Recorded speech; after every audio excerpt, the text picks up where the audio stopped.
L'histoire des Juifs de France, c'est votre rendez-vous histoire sur Radio J tous les matins en compagnie de Christophe Dard. Et nous sommes dans la dernière partie de notre dossier consacré aux rafles méconnues de la Seconde Guerre mondiale. Nous avons parlé de celles passées inaperçues à Paris, mais aussi à Lyon, Clermont-Ferrand, ainsi que les rafles de Périgueux et de Limoges qui se déroulent à plusieurs reprises à partir de 1942 et également dans les départements dont font partie ces villes, la Dordogne et la Haute-Vienne, ainsi que les départements alentours. Christophe, c'est notamment le cas en février 1943. Nous sommes 3 mois après l'invasion de la zone sud par l'Allemagne et à la suite d'attentats contre les nazis, 295 juifs sont arrêtés en Haute-Vienne, 90 en Dordogne. Oui, exactement. À la fin de l'année 1943, d'autres rafles ont lieu en Dordogne et dans le Limousin. Le grand rabbin de Strasbourg et du Bas-Rhin, avant-guerre, Abraham Deutsch, dont on a parlé, installé comme d'autres juifs alsaciens à Limoges à partir de 1939 et qui a organisé la communauté juive sur place à travers de nombreuses initiatives culturelles et charitable, est arrêté lors de l'une d'elles par la Gestapo.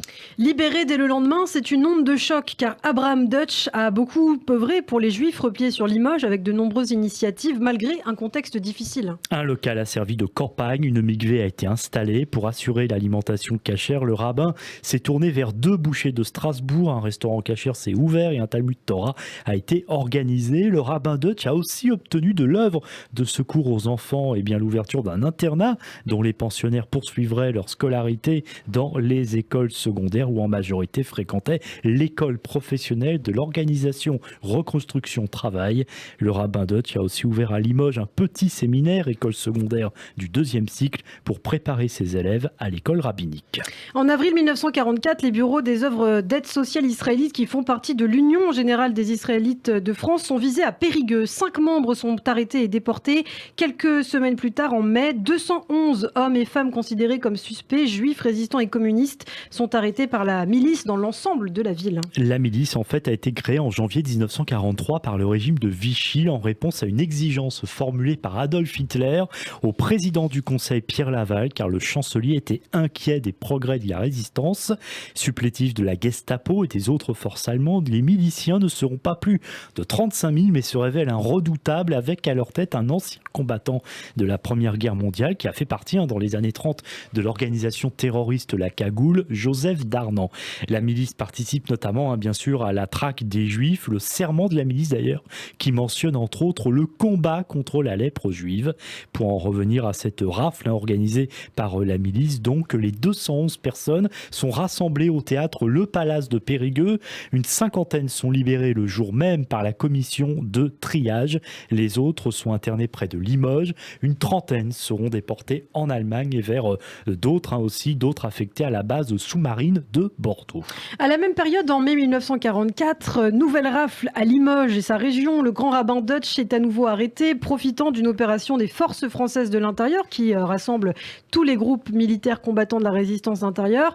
Il s'enfuit, se cache chez des paysans et essaye de rejoindre le maquis de l'OJC, l'organisation juive de combat, dont le premier but en fait est de sauver des juifs en permettant leur passage vers l'Espagne et de là vers la Palestine. Mais l'armée juive veut également combattre les Allemands. Oui, arrêté une 3e fois quelques semaines plus tard, en juin 1944, Abraham Deutsch est enfermé dans les caves de la prison de Limoges. Il subit les insultes, les brimades et les coups, la torture des Allemands, la libération de Limoges par la résistance en août 1944 va lui permettre d'échapper à la déportation et du coup de lui sauver la vie, bien sûr. Et pendant des décennies, en fait, les rafles de Périgueux et de Limoges ont été peu évoquées. Malheureusement, au début des années 2000, un attaché de conservation aux archives départementales de la Dordogne, Bernard Révériego, écoute le témoignage d'Élie Barenfeld, alors âgé de 79 ans. Ce fils d'un Russe émigré à Paris en 1931 affirme avoir été interné dans un bâtiment d'une abbaye située près de Périgueux en août 1942, aux côtés de dizaines d'autres juifs étrangers.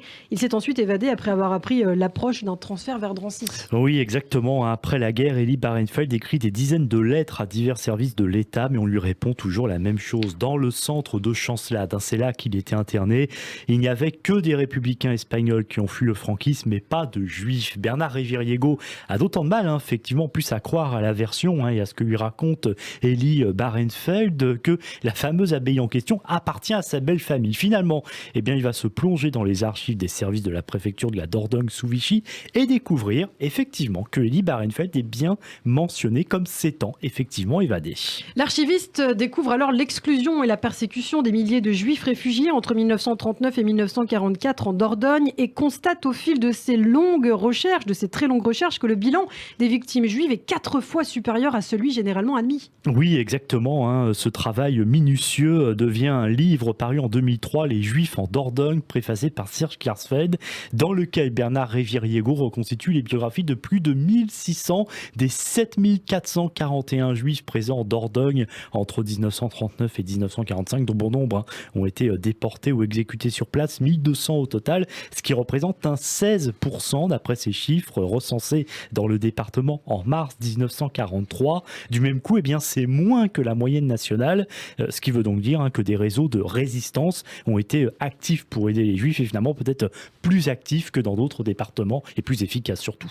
Alors pour finir ce dossier, Christophe, en plusieurs parties sur les rafles méconnues de la Seconde Guerre mondiale, il faut parler aussi de celles commises dans les Alpes-Maritimes qui abritent une importante communauté juive pendant la guerre, avec 12 717 juifs déclarés, dont 7 554 étrangers. Les 26 et 27 août 1942, 610 juifs d'entre eux résidant dans le département sont arrêtés par la police et la gendarmerie française. Oui, cela fait suite à une demande allemande. Les plus de 60 ans, les femmes enceintes, les parents d'enfants de moins de 2 ans ou ceux ayant un conjoint français sont épargnés dans l'ordre donné, mais 1800 personnes fichées doivent être arrêtées. Les juifs arrêtés sont rassemblés dans une caserne à Nice, puis envoyés à Drancy, qui est vraiment évidemment la plaque tournante des camps en France à cette époque, planifiée par le gouvernement de Vichy. Cette opération policière n'est hélas pas un cas isolé dans le département. En effet, à la suite du débarquement anglo-américain en Afrique du Nord, les départements du sud-est de la France sont occupés par les troupes italiennes à partir de novembre 1942. Les Juifs ne sont plus persécutés, mais au moment de l'arrivée des Allemands en septembre 1943, les rafles reprennent. Oui, effectivement, des Juifs sont arrêtés dans les palaces cannois, dans toutes les villes du département. Les victimes sont internées à l'hôtel Excelsior de Nice. C'est en fait le quartier général d'Aloïs Brunner, le terrible Aloïs Brunner, qui va rester 3 mois dans la ville, fin 1943, parvenant à déporter en si peu de temps 1820 personnes en 28 convois. La direction de l'hôtel était alors payée avec les biens spoliés aux Juifs internés.